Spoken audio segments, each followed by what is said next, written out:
પીપર પ્રાથમિક શાળા ખાતે તિરંગા યાત્રાનું આયોજન કરાયું।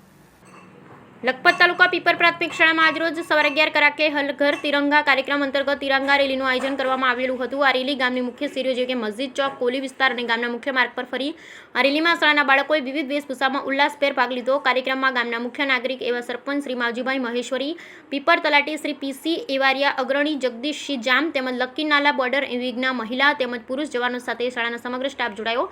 સમગ્ર કાર્યક્રમનું આયોજન શાળાના આચાર્ય આરસી ડાભી સાહેબ તેમજ મોનાલીબેન ગોસ્વામી સંભાળ્યું। બ્યુરો રિપોર્ટ સૈયદ ઇસ્માઇલ શાહ, પીપર।